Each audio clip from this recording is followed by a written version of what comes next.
We're live. Hey, folks, this is Zach Osterman here, Indianapolis Star. He's Mike Niziolek. Bloomington Herald Times. If you're watching along at home, you can see us. If you're listening on whatever your favorite podcast platform is, Mike did not retweet telling anyone to come bother me, which is why we may have zero. I'll do that right now. There you go. Let's get there. We got one. There we go. We're rolling. This is Mind Your Banners for Friday, August 28th, 2026. Mike, the last Mind Your Banners before the proper season. I mean, we'll talk next week, obviously, but that will be game week. A couple housekeeping notes. Wanted to remind people we will be at the Wood Shop at Upland next Thursday night talking about, Mike, what will we be talking about? A book. Do you know the title of the book? I do not. Unthinkable to Unstoppable. How Curt Cignetti and the Indiana Hoosiers stunned college football. 7 to 9 p.m. All are welcome. I think Upland is doing basically, if you're one of the first 50 people through the door, they're going to enter you into a drawing for prizes. I'm not sure exactly what all is on offer, but you get entered simply for walking through. So that's the Wood Shop up at the Upland Brew Pub in Bloomington, up at 11th Street and Rogers. We'll just mingle, we'll chat, and then we'll do some Q&A talking about, obviously what's in the book, but really I think just as much, a lot of people, Mike, have been interested when I've talked to them about what it was like to report the book, what the process was like, how we sort of got different things together, who all we talked to, of course, and some of the conversations we had. So we're really excited to do that, really excited. I think we'll probably partner with Upland more than once kind of in these coming weeks, but first and foremost, Thursday, September 3rd at the Wood Shop in Bloomington, 7 p.m. to 9 p.m., pre-launch Q&A for Unthinkable to Unstoppable, which you can pre-order if you'd like to do that, if you haven't already. If you have, thank you so much. But if you haven't, this QR code up here in the top left-hand corner of the screen, give that a scan, and it'll take you to the Amazon pre-order page where obviously you can pre-order the book. I'll kind of flip that in and out of the stream here as the podcast goes on. Mike, we did kind of our season preview podcast. Went a little bit longer on Tuesday. This will be shorter, probably 30, 40 minutes, more kind of normal run time, so to speak. Just kind of putting a bow on, as the show notes say, fall camp. I think the first question for you is really just, I'm a big fan of big picture. If I ask you for big picture takeaways, is there anything that kind of maybe you didn't know or you were curious about or you needed answered in a wide lens way about this team going into fall camp that you feel like you have better answers on coming out of fall camp? Probably not. No. Yeah. No, because look, and it's just the nature of college football these days.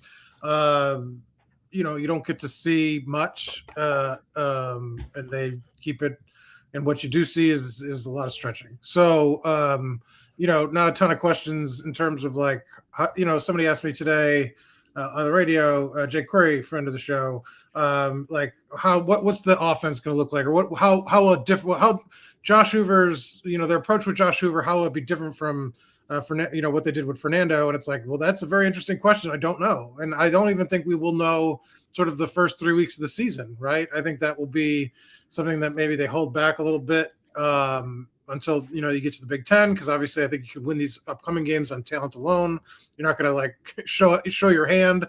And obviously things developed last year with Fernando too, as they sort of leaned into his strength. But no, I mean, the one thing that I go back to is just that when you read the room in terms of what Curt Cignetti, how he feels about this team, I feel he feels confident. Confident in the roster, confident in sort of the arc of the offseason, that guys got better, that he feels good about where the new guys are at in terms of learning the system on both sides of the ball. And so that to me says that he feels like they are going to be, a contender. How far that takes them, we don't know, but he seems confident. And that, I guess that would be my biggest takeaway from the fall, that if you're an IU fan looking for encouraging signs, that would probably be at the top of the list. Yeah, I would agree with that. And that would probably be about as far as I would go too, in terms of sort of trying to diagnose big picture bits and pieces with this team. But I would agree with that, I think we can all recognize that Curt Cignetti knows what it looks like now when he's got a team that he feels good about, the depth, the preparation, the development, those sorts of things. He's proven he's pretty good at this. And no coach is ever going to come out and say, Can't wait to go 16-0. Don't even bother showing up. We're already booking our hotels in New Orleans and in Vegas and in Atlanta. And no coach is ever going to be satisfied, right? Like that's just the nature of that sort of the type of person that is in that role. But he's also been a part of championship teams before as a coach, conference championship teams, and of course last season a national championship team. So he's got a good idea of what it's supposed to look like, whether you are talking about depth, you are talking about maybe how transfers are integrating into the roster, how things are developing. To your point, what Indiana is offensively in week 1 isn't what they're going to want to be in week 10, or, if there is a week 15. You don't want to be fully formed as a team in August because you need to continue getting better. But I think that as a coach who has sort of seen what it looks like when a sort of championship caliber team comes together, I think he feels like he's looking at one, or at least at one that certainly can compete at that level. And then it comes down to how you maybe handle certain coin flip matchups, or how healthy you stay, different things like that, whether the plan for how you're supposed to sort of sequence and develop over the course of the season actually comes to fruition. But like you, I think he feels good. Comment there. Look at that. Do we think it's is that Angelo Pons? The Angelo Pons? He's in the book. We had a great conversation. We had a great conversation with D'Angelo's dad, and he had some great stories. Obviously, he became a character in the story, especially in the national title game, and that was fun. I think fans will enjoy his perspective. And IU and VA booked. This is not. I mean, there's nothing wrong with planning ahead. Like, no, yeah, no. I mean, listen.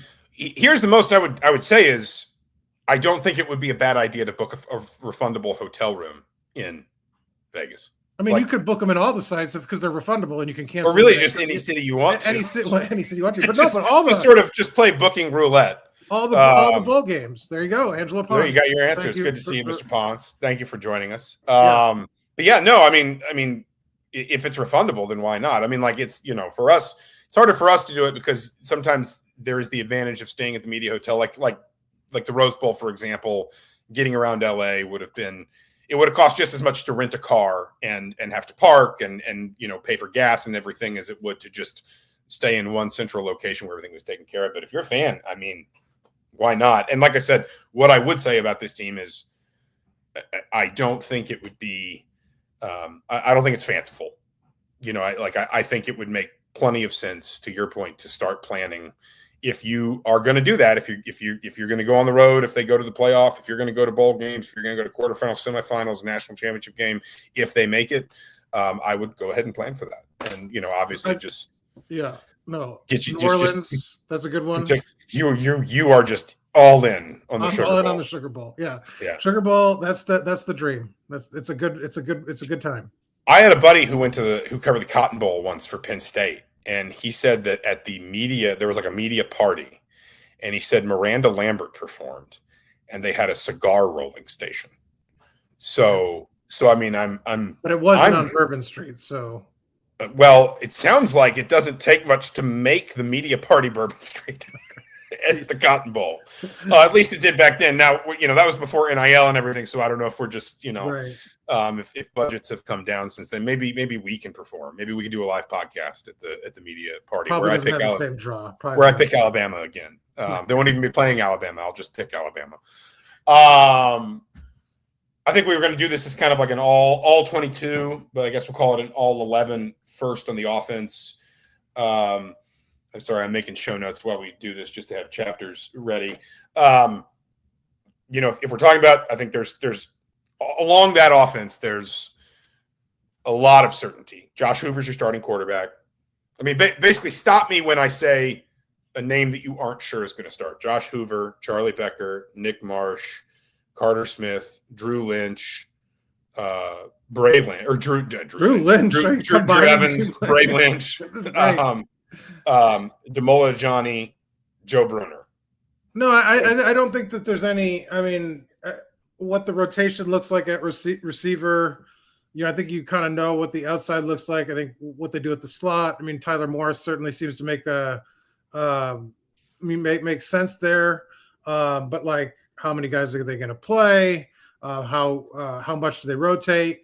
The running back rotation. I think you obviously know the three guys, but like, what does that look like in terms of like, who's going to be? And I think it could go game by game, as we've seen, just riding the hot hand. But other than that, I mean, Kurt's going to certainly said that the offensive line, he likes Bray Lynch at center, Drew Evans at left guard, Joe Bruner at right tackle, and then Johnny at right guard. That's sort of like what it looks like. And so I don't see sort of any, and he's even kind of outlined the backup quarterback picture that Grant Wilson sort of fended off the challenge from Tyler Cherry. And so, there's very little questions on the offense about, like it's made basically like who's the first people off the bench essentially at the skill positions rather than like who's going to start. Well, did you say tight end? Sorry, tight end maybe is the one. I was starting around in the comments about the Braves sweeping the Dodgers, and I missed some of your answer. Forgive me.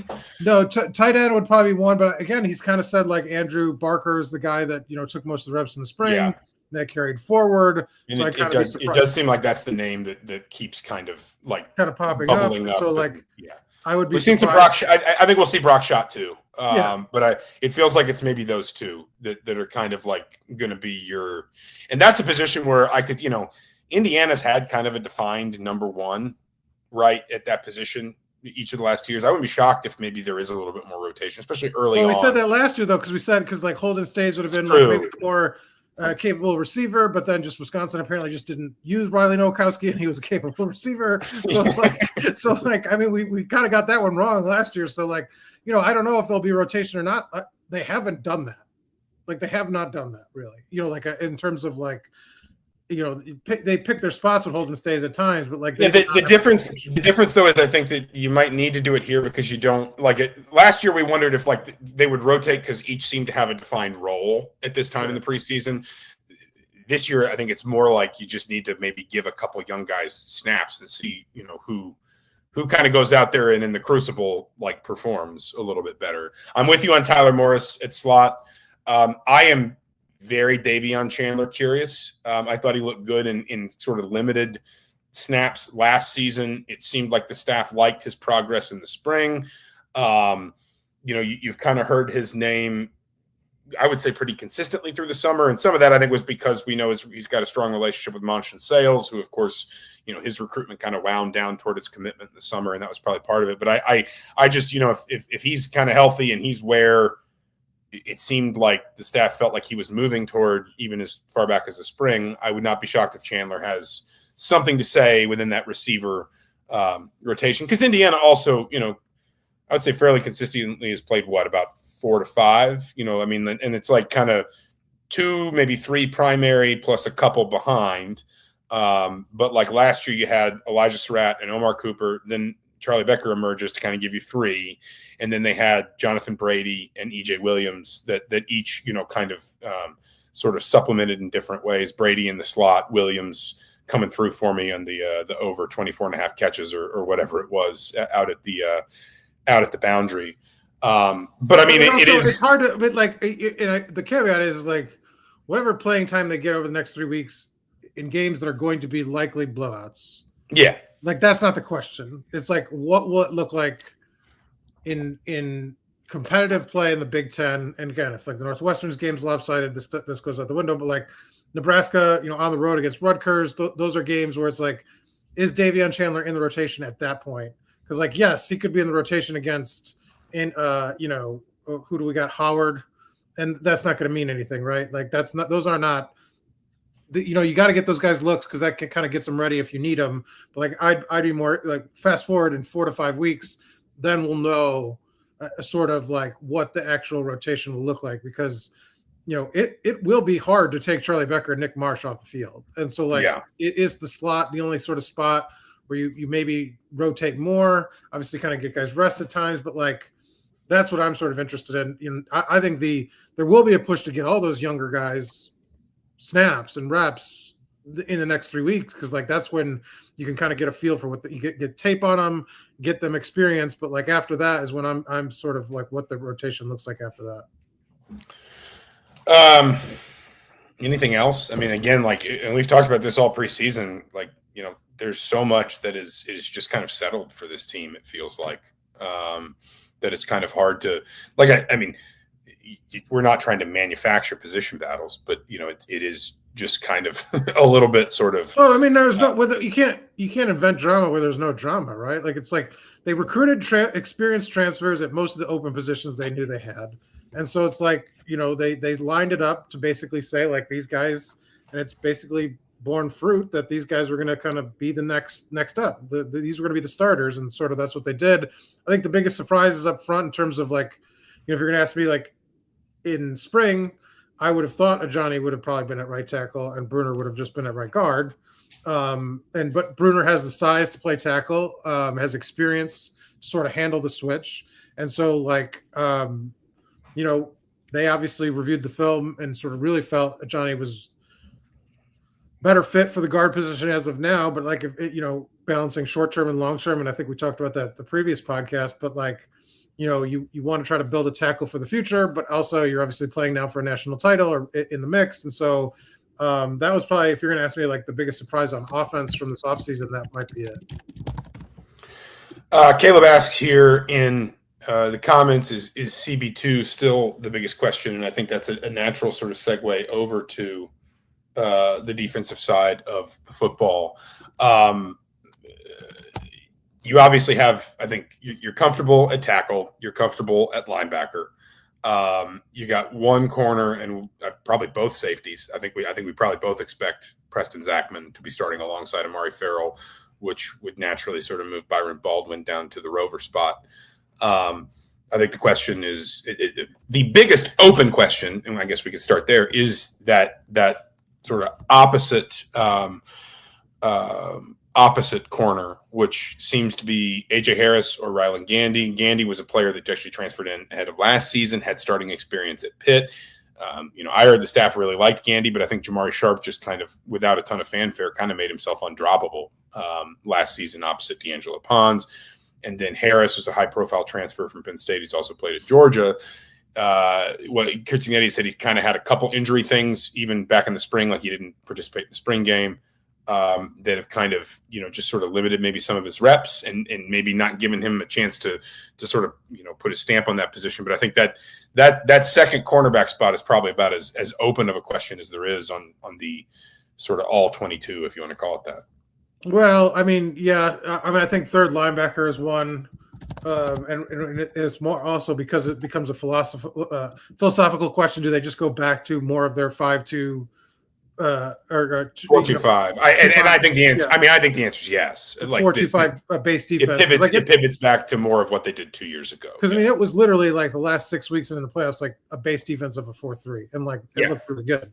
But I don't think you have necessarily maybe the guy there to do that. But also in those situations that it is a personnel based thing that even if they don't use it as often, they do it when two tight ends are on the field and do it on certain looks. So like they do need a third tight end to like be that guy. And I'm not sure we know who that's going to be yet. Like you said, I mean, the third linebacker, you mean? What? Third linebacker, you mean? Yeah. But I'm saying like that's not an every down thing. So like obviously the second corner is a bigger deal, but I still think there's some. What do they do at Rover? I mean, Quan Sanks they brought in.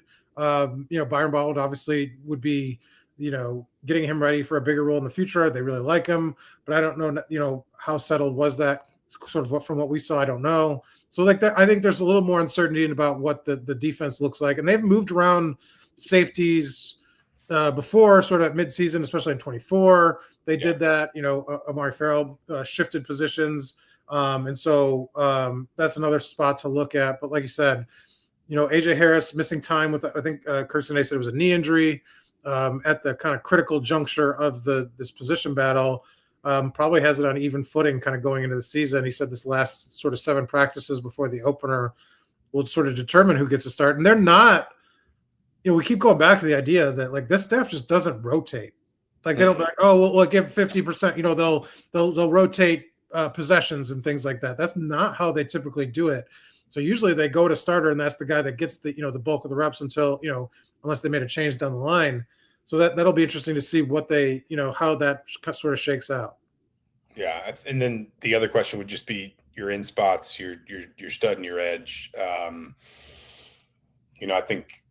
mean, obviously, as things stand, and we're recording at 1:53 p.m. on Friday, Stephen Daly and Kellen Wyatt are still ineligible to play.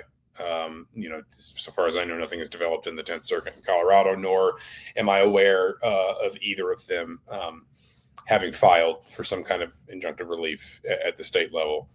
I don't think either one of them was necessarily, going to press to start this game. Maybe Daly, but Indiana certainly seemed to want to take them both along slowly, and that that leaves me probably with the 2 Kansas State transfers.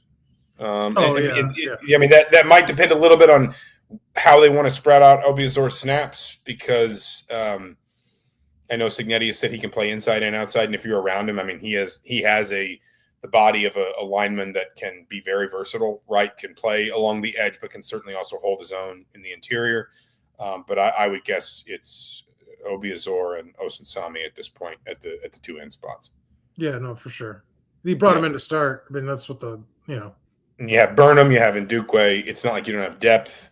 And, defensive line is the one area you talk about, like they don't rotate a ton. I could see them doing a little bit more there, just because they have the bodies. I think the quality of depth to keep guys fresh.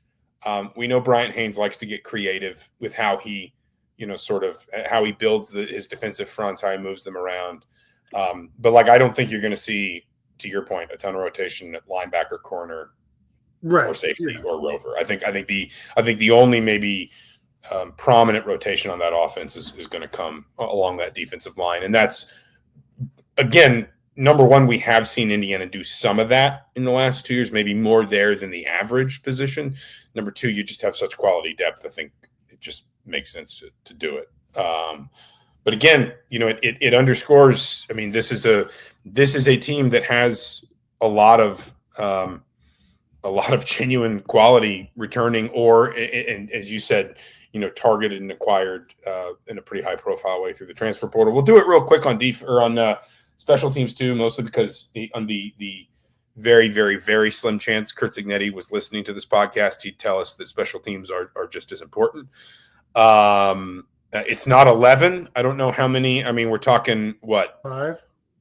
Long snapper, punter, kicker, punt returner, kick returner. Yeah. Punter, Billy Gowers.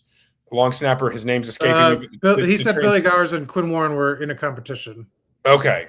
The long snapper transfer from Iowa State, whose name is escaping me all of a sudden. Drew Clausen. Thank you. Obviously, Nico Radicic. I guess we can maybe assume that just by the way people have talked about him, Patty McAteer, the Detroit transfer, is a kickoff specialist piece. Yeah. Seems like Tyler Morris might be coming to the fore at punt returner. Is that fair? Well, I mean, that's what Curt Cignetti said. So I said, yeah. So it's and then he said, I think he basically just said they're considering the running backs a kick return, and they just don't expect to need them to return many kicks. So, yeah, I mean, because that's what they've done. Basically, they're just following the kind of the blueprint they've had the last 2 years at both spots. Kind of one of the more athletic, speedy receivers at punt return. Tyler Morris gets the nod, and then the kick returns. He outlined you only return 10 to 15% of the kicks anyway, and sometimes you just don't, just because you want to pick the hash you want to be at. So it'll be kind of the running backs that some combination of those 3 expected starters will sort of be back there. And so didn't DB drop back deep early in the season before he got hurt, or am I making that up? Yeah, I mean he was in. I mean Hemby was there. Solomon Van Horst at times. Yeah, but obviously it kind of settled on him. But again, I mean I think that the general thrust of this conversation is why it's fair to say we are both fairly bullish on Indiana being a contender again. Is because you look at this, when you actually map it all out, number one, there's a lot of returning production, talent, experience, guys that I think Curt Cignetti would describe as leaders, both by example and just like with their voice, the way they carry themselves. And then when you consider the holes Indiana needed to fill, for the most part, they filled them with people whose resumes say should be ready to should be ready to contribute significantly right away. Terry Davis asked in the comments, just because he just checked in. He said, "Will Wyatt and Daly play this year or no?" That's still an open question as of now. For now, the injunction in Colorado is still stayed. The 10th Circuit is considering the NCAA's appeal. I don't believe there is like a formal timeline for when they have to deliver that by. So basically, when we know, we'll know. The only other development was like the Big Ten put out those rules now for player blocking, and a bunch of conferences have done it now with the aim of blocking players that played professionally from coming back. Wyatt and Daly would not be sort of like have any problem with those. They did not sign pro contracts. They never interacted with the NFL at all. I don't think. Well, I mean, they went through some of the pre-draft, like they were at pro day, right? But like they didn't. I think you had to sign a contract or be on a roster, which they were not. And so they will when the court rules, if it were to rule in their favor, they would be fine. But obviously, they're still in limbo because they have to either pursue a case in state court, which they have, as Zach said. As of yet, we have not seen anything, or have this federal ruling come down in the favor of all that. It was a class-wide injunction for that whole 2022 class. They would need that for their go their way. Mm-hmm. And Sam Alexis. And I don't know this because don't the roster have to be like certified after the first week or something? But like I don't know if they're exempt from that. Like I don't know. I don't know the answer to that question. Because I had open roster spots, so they won't have to cut anybody. So I don't wonder if that's like sort of like protects them from having anything like that. But I don't know. I would think that they'd be protected because like the courts haven't weighed in on the legality of the challenge. So I don't think they would be blocked from joining the roster if they won the case. If they were to get the injunction. Yeah, no, I don't. I have not heard of any like deadline that basically if they don't have it by this date, then then that's it. But I mean, it's the thing is, if such a thing exists, I'm sure someone can just sue to challenge. Wait, right? There'd be a lawsuit against that. A lawsuit about a lawsuit about a lawsuit. Yeah, I've actually got several hotels booked refundable at all the various circuit courts around the country, just for and one obviously for the Supreme Court. That's the national championship of lawsuits. That's the national championship court cases. That's where the lawsuit CFP ends. Is at the Supreme Court. I've got my credential request in, but and if anyone's like, just because we've talked about Daly and Wyatt, Avery Tatum, the All-American IU volleyball player, is also seeking a fifth year through the federal case, and so she's kind of in limbo with him. And then Sam Alexis, for those who didn't see, the decision in the injunction in Tennessee was stayed by the Tennessee Court of Appeals. So basically the same situation, just at the state level in Tennessee.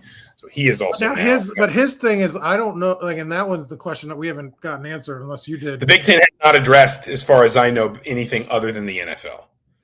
I thought some of the other conferences have talked about like across the board, like the NBA, Major League Baseball, whatever. As far as I know, again, at now 2:01 p.m. on August 28th, the Big Ten has not addressed anything other than the NFL. Now, I think he'd have a murky way back because he was on. He was on a summer league deal, but I know the Big Ten allowed, I think, players that were in training camps to come back, if I'm not mistaken. So I don't know where they're going to decide the water's edge is. Yeah. Like on basketball, and they may not yet either. But again, he would need to win an additional. He's in limbo just as well. So it's all because the injunction he was party to a proceeding. He has two options though. He has Colorado. Yes, because he has the state level path in Tennessee, and basically what happened in Tennessee is the same thing that happened in Colorado. Yeah. The appellate court just stayed the injunction, which basically means they just paused it. They just said this does not apply while we consider the appeal. If they find against the NCAA's appeal, if they deny the appeal, then the injunction just, I assume, unless something is weird in Tennessee. I guess there's plenty of things that are weird in Tennessee. I've driven through enough to know. But the injunction just goes back into effect and he's eligible again. So it is, if you thought the Lewis Moore saga was a lot, we're going to have a fall full of billable hours. I don't know anything else. I mean, it really is just, we did a lot of season preview, went heavy on the season preview on Tuesday. There's not, I don't think, a ton. I mean, to me, that is like the theme, really, coming, surrounding this team is that there is so much just kind of business as usual. That Cignetti does seem confident in kind of his team's preparation and mindset and development, that that there is a lot of institutional knowledge returning from last season, that a lot of the holes that were there were filled with capable transfers, or guys that are developing up the roster like Byron Baldwin and Kobe Martin, just like that. As much as a college football program can in 2026, this one is just kind of marching forward accordingly. I think that's just, I think that's maybe what's hard for people to grasp. We talked last week about his Indiana being disrespected. I think what's hard for people to grasp is the idea that a program like Indiana can achieve what it did last season, see all the roster churn that it did, and still just feel like it's kind of moving relatively seamlessly forward. That to me is kind of the just the drifting vibe around this team. Well, I think you've seen it sort of at the top. Almost, I was looking at the rankings. Like the top six is that I think Ohio State, Oregon, Georgia, Texas, Notre Dame, Indiana all have returning starters. Like didn't have really quarterback battles to speak of, and so I think that sort of shows kind of like why that group is sort of risen above the rest in terms of like, obviously there's the name brands and perennial contenders, but I mean like very little drama in terms of quarterback. And I think that sort of is where you start with a lot of teams coming back, trying to be, in contention. And, when you get the most experienced guy in the FBS out of the transfer portal, there's very little drama. Right. And so even if there are sort of position battles around that, once you have sort of like the key guys, like, and then you got, on defense, you got the quarterback of the defense essentially set, right? There was no drama there in terms of trying to replace Aiden Fisher, who was incredibly impactful, not just with his play, but just in terms of his leadership, what he did, communication, kind of getting everybody right. Like Isaiah Jones was like ready to step in day one, and they haven't looked back. And so I think when you kind of look at those things, like it's just that they had a succession plan in place for a lot of these spots. And so, like I said, that's why we've kind of talked about maybe D'Angelo Pons being sort of the biggest question mark here. How do you replace that guy? Because there's just other areas you just didn't see sort of that. I don't know, just they felt they had a plan to execute it, and they did in the offseason. We'll wrap here. IU and VA asks, have you guys ever voted in the AP poll? Have you ever voted in the AP poll? Okay, yeah. I did only briefly when Dustin left the beat to take the Pacers job near the end of a season. So what, you never did football? You just did basketball? I did football for like 4 weeks, which was enough. I did football, and I think I had, and so they put out, like, they do all the statistical analysis now, and they have the analysis like who varied. Like the variance from the mean, like they have like a variance from like the actual poll that comes out. I think I was at the bottom in terms of like my polls are generally more varied than what the actual rankings were. I think I was at near the bottom of that. You're doing hot takes, is what you're saying. Very hot takes. Very hot. No, I did it for like 4 weeks because Dustin, I think it was 2022 when he left for the Pacers job, like in like late October, and so I picked up his vote until the end of the season. And it's a very weird thing now because obviously the playoff rankings subsume everything in 9 weeks. And it's so hard to do because they were due, at least when I did it, they were due at like 10 a.m. Sunday morning, and it's like I work all day Saturday. I don't have time to watch that many games, obviously, right. And then I have to just go digest it. Basketball was hard enough, but at least with basketball they were due Monday morning. But I don't know how you would do basketball now, like the preseason rankings for basketball. Oh yeah, no, preseason rankings would be a disaster. But because how do you even? But in the in-season, basketball at least had the sort of functionality of, number one, obviously you do have some time to watch games. Like I can make a mental note, like, oh, Duke Louisville's a big game on Tuesday, I'll try to watch it. But then number two, there's no college basketball on Sunday nights, right? I think the latest the game starts is like 6 p.m. or something like that, and so you would be able to almost every week sit down Sunday night, go through the previous week's results, look at like your KenPom numbers, whatever analytics you wanted to weigh, and just get your ballot together. And the thing you find too in basketball, because they play so many more games than football, is like by the time you get to maybe late January, early February, like it takes a lot to move a team that far up or that far down. Just because. And you've got NCAA guys, basketball guys that clue you in, right? About who's good. I mean, always. I mean, I am one of those guys. We'll end with this because we did say it'd be a shorter show today, but somebody sort of, I couldn't tell if they were joking or not when they asked if we were taking, if Mark Hess was joking when he said take the over on 55.5. I assume he means total points and not like, I assume we're talking total points and not like Indiana's points alone. But I guess the question I would have for you. Yeah, the over under for the game is 55.5 right now. Okay, there you go. John Jacob says it's amazing to me how many people. It's amazing. There's even one in this part, one on the screen. I was going to say that does not happen here. Mike does not allow it. No, I mean, you downplay it a lot. Like, I mean, it's bad. It's bad. It's bad. Yeah, you're right. I only stumped for the guy that won the Heisman Trophy. It's terrible. Well, he had 2 legs. Curtis Rourke had 2 legs. One had no ACL broken. Well, yeah. It's just a broken ACL. You can drive a car on one flat tire. No, I'll just end with this question for you. It's fair to say Indiana's last 2 openers have been probably among the poorest performances in the Kursignetti era, that there have been just like it's been a real sort of shakedown cruise vibe. There have been some mistakes, particularly offensively, not so much defensively. I know last year they had the 2 big, they have the 2 big breakdowns on the Colton Joseph runs that turn out to be the 2 longest runs they allow all season.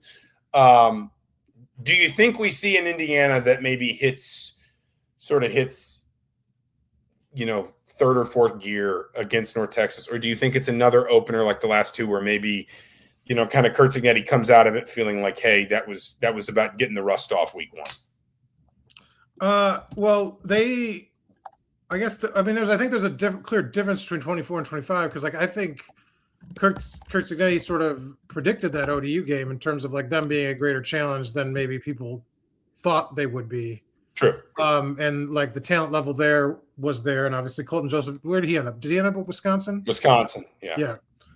So obviously, We'll see him in Indianapolis, right? So, but no, like, and I don't. I mean, forgive me. Like, I don't know what North Texas, how they were able to handle all the sort of attrition they had out of the transfer portal, like what they're like obviously they got Taven Jackson at quarterback, and he's competent. As we've seen, but like, they were hit hard by the transfer portal. They lost obviously their coach. A lot of players went to Oklahoma State.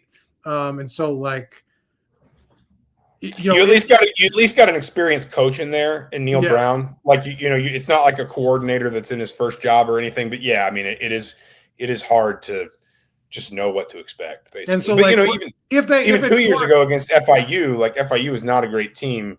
Indiana was playing great, and then just kind of like the gears stopped turning. No, but like I'm saying, like, so even if they played better, is it like a sign that they're more together, or is it just a sign that like this North Texas team had a tougher time to sort of rebound, with all the portal losses they had? So, I think Kursignetti will qualify it either way and say we got to be better and everything. Here's all the stuff that went wrong. We had the false start, whatever. But yeah, I don't know. I mean, if they allowed a couple big runs like that, it certainly won't be good for anybody behind the scenes because Kurt, he's still. I mean, you asked him about that game. You asked him about Josh Hoover, and he went back to that game like telling everybody how bad Fernando was. So it's like, he's obviously he's going to hold everybody to a high standard. But yeah, you obviously would like.